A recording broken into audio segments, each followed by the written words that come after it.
சட்டப்பேரவை தலைவர் அவர்களே, முதலமைச்சர் அவர்களே, எதிர்கட்சி தலைவர் அவர்களே, இந்த அவையிலே வீற்றிருக்கும் அனைத்து சட்டமன்ற உறுப்பினர்களுக்கும் முதல் கண் வணக்கத்தை தெரிவித்துக் கொள்கிறேன். இன்றைக்கு சட்டப்பேரவையிலே பேசப்பட்ட இந்த தீர்மானம் ஒட்டுமொத்த தமிழக மக்களின் வாழ்வாதாரத்தைக்கும் மிக முக்கியமான ஒரு தீர்மானம். எனவே இதை யாரும் மறுக்கப் போவதும் இல்லை, ஏற்காமல் விடப் போவதும் இல்லை.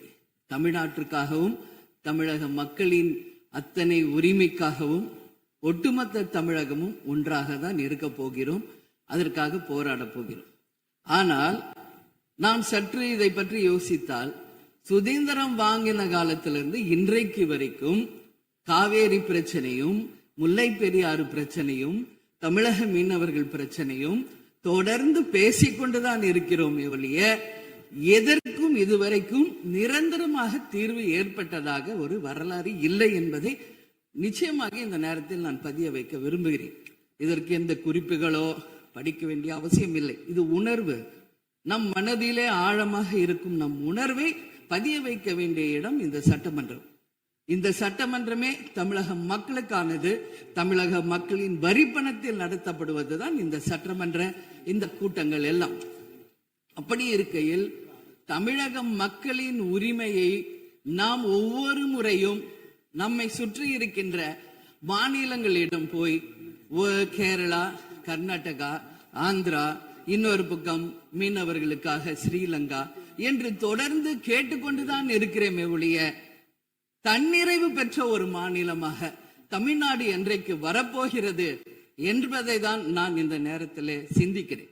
ஏன்னா நம்மை சுற்றி இருக்கின்ற நமது தலைவர்கள் எல்லாருமே இந்த பிரச்சனைக்காக, அம்மையார் புரட்சி தலைவி ஜெயலலிதா அவர்கள் காவேரிக்காக உண்ணாவிரதம் இருந்தாங்க, முதலமைச்சராக இருந்தார்.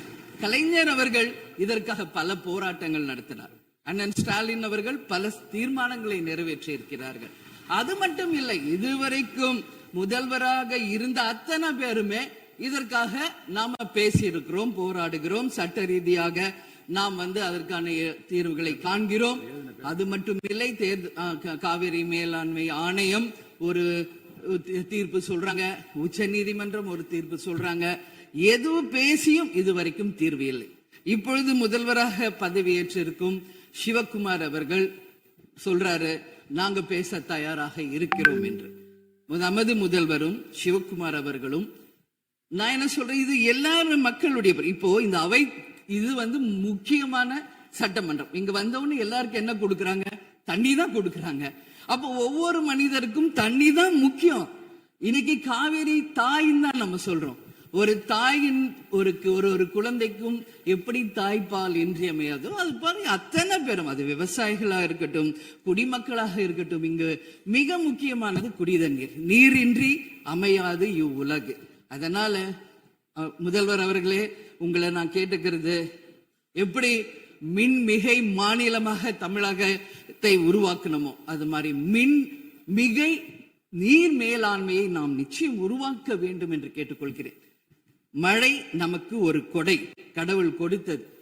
அதற்கு இனி வர இருக்கும் மழை காலத்திற்கு முன் அதற்கான தீர்வுகளை நாம் ஏற்படுத்தி எங்கெல்லாம் தமிழ்நாட்டின் நதிகளை இணைக்க வேண்டும். சும்மா நம்ம போய் பக்கத்து ஸ்டேட்டுக்கிட்டே தண்ணி கொடுங்க, டேம் கட்டாதீங்க கேட்டுக்கிட்டே தான் இருக்கோம், எதுவுமே நடக்கல. அதனால சொல்றேன், தன்னிறைவு மிக்க மாநிலமாக நம் தமிழ்நாடு உருவாக வேண்டும் என்று மாண்புமிகு முதல்வர் அவர்களை நான் கேட்டுக்கிறேன். தமிழ்நாட்டில் இருக்கிற நதிகளை நாம் இணைப்போம், எல்லா இடத்துலையும் தூர்வாருவோம். வரப்போகும் மழைக்காலத்திற்குள்ள அந்த நீரை எப்படி சேமிக்க வேண்டும் என்பதை நாம முடிவு செய்யணும்.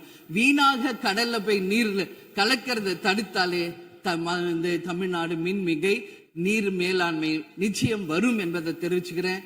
இதுல யாருக்கும் எந்த மாற்று கருத்தும் இருக்காது. தமிழ்நாடின் உரிமை என்றைக்கும் நாம் விட்டுத்தர முடியாது. முன்னொரு காலம் புரட்சி கலைஞர் கேப்டன் எதிர்கட்சி தலைவராக இருந்தபோது தமிழகத்தின் பிரச்சனைக்காக அனைத்து கட்சியும் ஒன்று திரட்டி டெல்லிக்கு சென்று பிரதமரை சந்தித்து தமிழக மக்கள் சார்பாக கோரிக்கை வைத்தார். அதுபோல் தேவைப்பட்டால் அனைத்து கட்சியையும் நீங்கள் ஒன்றாக அழைத்து சென்று தமிழக மக்களின் உரிமையை நிலையாக உறுதியாக நீங்கள் நிலைநாட்ட வேண்டும் என்பதை நான் கேட்டுக்கொள்கிறேன். எனவே தேசிய முற்போக்கு திராவிட கழகம் என்றைக்கும் தமிழ்நாட்டின் உரிமைக்காகவும் தமிழக மக்களின் உரிமைக்காகவும் உறுதியாக மேகதாதுவில் அணை கட்டக்கூடாது என்பதிலும் எந்த மாற்று கருத்தும் இல்லை. தீர்மானத்தை வரவேற்கிறேன் என்று கூறி அமர்கிறேன். நன்றி, வணக்கம்.